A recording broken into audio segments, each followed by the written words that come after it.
बिस्मिल्लाहिर्रहमानिर्रहीम। नाज़रीन अस्सलाम वालेकुम, मैं हूँ इमरान वसीम। नाज़रीन, प्रोग्राम का आगाज़ एक सुप्रीम कोर्ट से जुड़ी बड़ी मुख्तसर ख़बर से करेंगे। उस ख़बर का ताल्लुक़ नाज़रीन पाकिस्तान तहरीक-ए-इंसाफ़ की क़यादत से है। उस ख़बर का ताल्लुक़ पाकिस्तान तहरीक-ए-इंसाफ़ के बानी इमरान ख़ान से है। इस ख़बर से अपने प्रोग्राम का आगाज़ करने के बाद हमारे वीडियो लॉग की जो दीगर दो अहम ख़बरें हैं, जिनकी हेडलाइन, जिनके टाइटल्स थंबनेल पे आप नाज़रीन ने पढ़े हैं, फिर उन ख़बरों की डिटेल्स आपकी खिदमत में पेश करेंगे। लेकिन प्रोग्राम का आगाज़ करने से पहले आपसे दरख्वास्त के चैनल को सब्सक्राइब कर लें, बेल आइकॉन का बटन प्रेस करें। वीडियो पसंद आए तो इसे लाइक और शेयर ज़रूर कीजिएगा। एक मेरे व्यूअर की तरफ से ये एतराज़ किया गया कि जब मैं मुज़ाहमत का लफ्ज़ इस्तेमाल करता हूँ तो वो सुनने में बज़ाहिर ऐसा लगता है कि जैसे मैं मुज़म्मत कह रहा हूँ। ये बात उनकी ठीक है कि मेरी जो अदायगी है मुज़ाहमत लफ्ज़ की, वो सुनने वालों को ऐसा ही लगता है कि जैसे मैं मुज़म्मत ही कह रहा हूँ। लेकिन क्या करूँ, मैंने बहुत मर्तबा इसमें क्लैरिटी लाने की कोशिश की है, लेकिन अभी तक कामयाब नहीं हो सका हूँ। लेकिन मैं मुज़ाहमत ही कह रहा होता हूँ, लेकिन वो सुनने वालों को लगता है कि मैं मुज़म्मत कह रहा हूँ। अब नाज़रीन आ जाते हैं पहली मुख्तसर ख़बर सुप्रीम कोर्ट से। नाज़रीन, कल 27 अक्टूबर है और ख़बर जो तहरीक-ए-इंसाफ़ की क़यादत और इमरान ख़ान साहब से जुड़ी है, वो ख़बर है कौमी असम्बली के अपोजिशन लीडर की। वो ख़बर है सेनेट असम्बली के अपोजिशन लीडर की, जिसमें पेशावर हाई कोर्ट ने जो हुक्म इम्तना दिया था, जिस पर कौमी असम्बली में और सेनेट असम्बली में जो अपोजिशन लीडर का अपॉइंटमेंट का जो प्रोसेस है वो रुक गया था, उसको होल्ड कर दिया गया था। लेकिन बाद अज़ां पेशावर हाई कोर्ट ने अपना यह फैसला जब वापस लिया तो उसके बाद पेशावर हाई कोर्ट का फैसला उमर अयूब साहब ने, शिबली फराज साहब ने सुप्रीम कोर्ट में चैलेंज कर दिया था। तो दोनों पाकिस्तान तहरीक इंसाफ के रहनुमा जो कि 9 मई के केस में कन्विक्टेड हुए थे, अब कल सुप्रीम कोर्ट का 5 रुकनी आइनी बेंच जो है, जिसके सरबराही जस्टिस अमीनुद्दीन खान साहब कर रहे हैं, वो उमर अयूब साहब और शिबली फराज साहब की अपीलों पर समाअत करने जा रहा है। और कल की अगर CPLA में, यानी जो एक आइनी इंटरप्रटेशन से जुड़ा जो केस है कि अगर अदालती फैसला आता है, अदालती फैसले के बाद क्या इलेक्शन कमीशन सुनवाई के बगैर, मुतलका रुकने असम्बली को बुलाए बगैर या स्पीकर की तरफ से कोई रेफरेंस नहीं जाता है, तो क्या इलेक्शन कमीशन उसका डिस्क्वालीफाई कर सकता है? तो यह इंटरप्रटेशन अदालत के सामने है, जो अदालत ने यह तशरीह करनी है। तो कल अगर हुक्म इम्तना आ जाता है दोनों केसेस में, शिबली फराज साहब के केस में, उमर अयूब साहब के केस में, तो फिर जो अचकज़ई साहब हैं और जो अल्लामा राजा नासिर अब्बास साहब हैं, उनकी जो दोनों ऐवानों में जो अपोजिशन लीडर की अपॉइंटमेंट का जो प्रोसेस है, वो एक मरतबा दोबारा हॉल्ट हो जाएगा। एक तो नाज़रीन कल ये प्रोसीडिंग होने जा रही है। दूसरी नाज़रीन हम बात कर लेते हैं मुज़ाकरात के हवाले से। जो तुर्की के शहर इस्तांबुल में जो मुज़ाकरात चल रहे हैं, उन मुज़ाकरात से पहले नाज़रीन 2 से 3 अहम डेवलपमेंट्स हुई हैं। एक तो कुछ टेरर ऑर्गेनाइजेशन की जानिब से ये प्रोपेगेंडा सोशल मीडिया पे किया गया कि इन मुज़ाकरात के जो फैसिलिटेटर हैं, जो मेज़बान हैं और जो सालस हैं, यानी जो सालसी करवा रहे हैं, उनमें से एक का जो झुकाव है वो दूसरे फरीक की तरफ है, यानी पाकिस्तान की तरफ झुकाव है जी। इस तरह का तासुर देने की कोशिश की गई। अफ़गानिस्तान की तरफ झुकाव है, इस तरह का तासुर देने की कोशिश की गई। लेकिन ये तासुर देने वाले जो तंजीमें हैं, उनका पीस के साथ, अमन के साथ कोई ताल्लुक़ नहीं है। तो पाकिस्तान के सिक्योरिटी ज़राए ने ऐसे झूठे बेबुनियाद प्रोपेगेंडे की तरदीद की है कि दोनों जो सालिस या सहूलतकार हैं इन मुज़ाकरात के, कतर हैं या तुर्की हैं, उनका किसी की तरफ झुकाव नहीं है और दोनों ममालिक का मकसद एक है कि पाकिस्तान और अफ़गानिस्तान के माबैन बरादराना ताल्लुकात हों और ख़ित्ते में इस्तेहकाम आए। इससे ज़्यादा कोई मकसद नहीं है। लेकिन इस दौरान नाज़रीन, जब तुर्की के शहर इस्तांबुल में यह मुज़ाकरात का प्रोसेस चल रहा है, एक बड़ी डेवलपमेंट हुई है और अफसोसनाक डेवलपमेंट हुई है। अफ़गानिस्तान की साइड से फितनतुल ख़ारिज के 2 अलग ग्रुप्स ने पाकिस्तान में दरअंदाजी, यानी पाकिस्तान में दाखिल होने की कार्रवाई की। और जो निगरानी का सिस्टम है पाकिस्तान का अपना, उस सिस्टम के तहत उन फितनतुल ख़ारिज के 2 ग्रुपों के जब नकलो हरकत को देखा गया, तो पाकिस्तान के सिक्योरिटी फोर्सेस ने वहाँ पे कार्रवाई की और कार्रवाई के नतीजे में जो 25 फितनतुल ख्वारिज के जो एलिमेंट्स थे, जो करिंदे थे, जो दहशतगर्द थे, जो कि मारे गए हैं, उसमें 4 खुदकुश बमबार भी थे। लेकिन इस बड़ी कार्रवाई में, इस टारगेटेड कार्रवाई में अफवाज पाकिस्तान के सिक्योरिटी फोर्सेस के 5 जवान भी शहीद हुए हैं। अब ये जो दरअंदाजी की कोशिश की गई, यही एग्जैक्टली पाकिस्तान का मुतालबा अफगान रजीम से है। अफगान रजीम से मुतालबा है कि अपनी सॉइल को पाकिस्तान के खिलाफ दहशतगर्दी के लिए इस्तेमाल होने से रोकें और जो दहशतगर्द अनासर हैं उनके खिलाफ आप कार्रवाई करें। अब इस दरअंदाजी की अफसोसनाक डेवलपमेंट के बाद जो मुज़ाकरात का प्रोसेस है, उस मुज़ाकरात के प्रोसेस पे सवालात खड़े हो गए हैं। उस मुज़ाकरात के दौरान जो अफ़गान तालिबान रजीम के जो इरादे हैं, उन इरादों की संजीदगी पे सवालात उठ खड़े हुए हैं।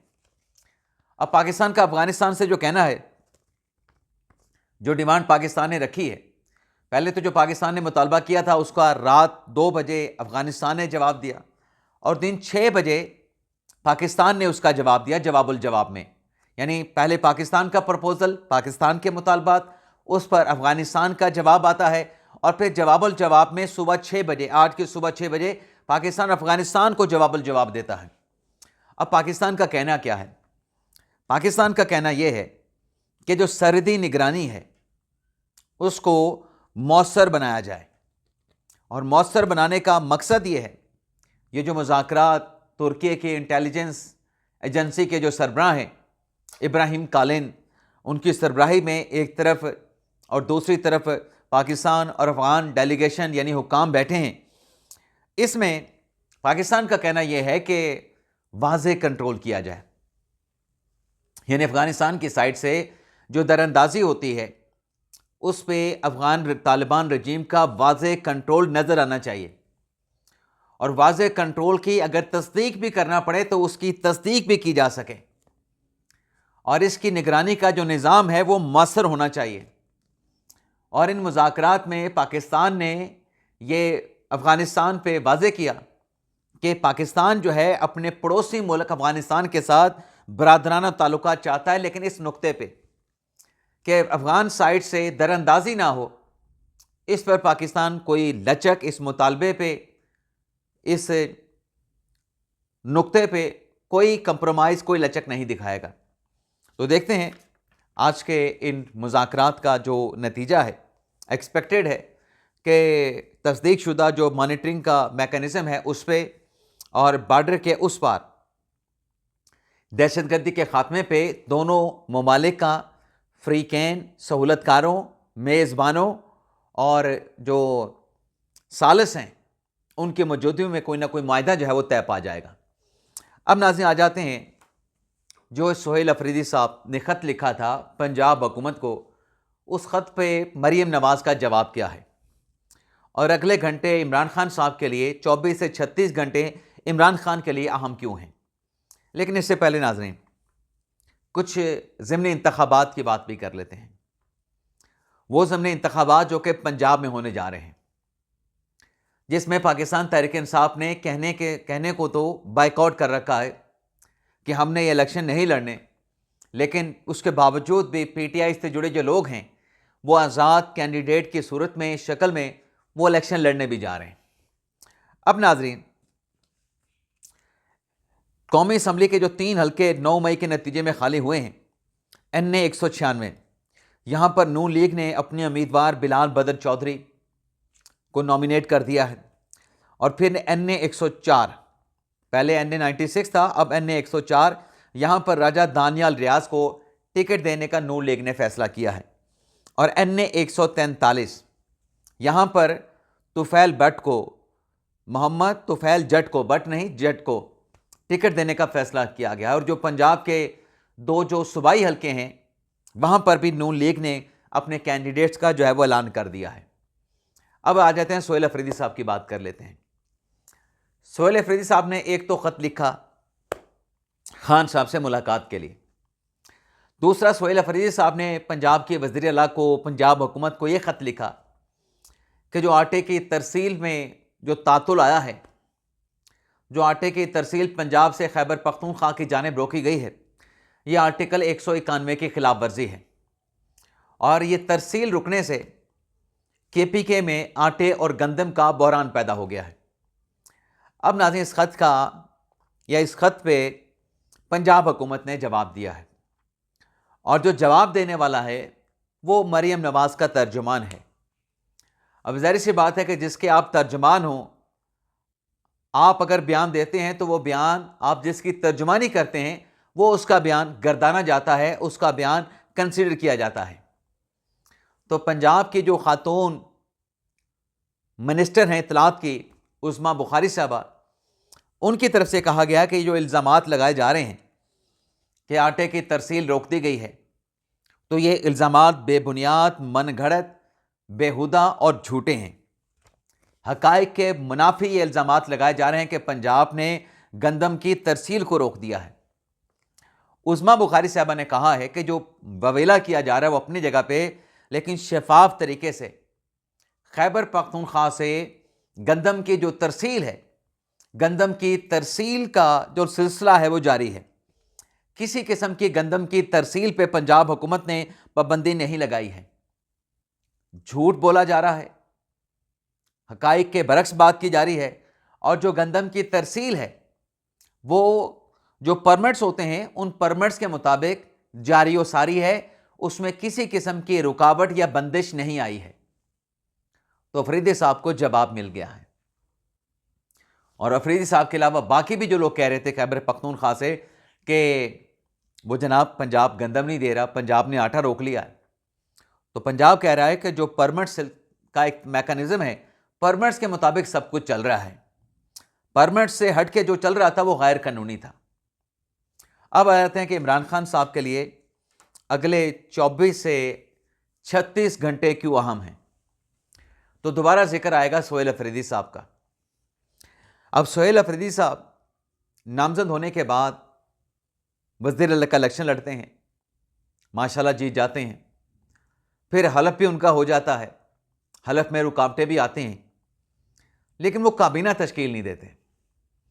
काबीना की तश्कील के लिए अफरीदी साहब कहते हैं कि इमरान खान से मुलाकात करूंगा और मुलाकात के बाद काबीना बनाऊंगा। तो अब ये इम्कान जाहिर किया जा रहा है कि कल पीर के रोज़ सोहेल अफरीदी साहब की खान साहब के साथ मुलाकात हो सकती है। यह इम्कान जाहिर किया गया है, हुकूमत के मिनिस्टर ने भी किया है और तहरीक इंसाफ ने भी इस उम्मीद का इजहार किया है कि कल पीर के रोज़ अफरीदी की खान के साथ मुलाकात हो जाएगी।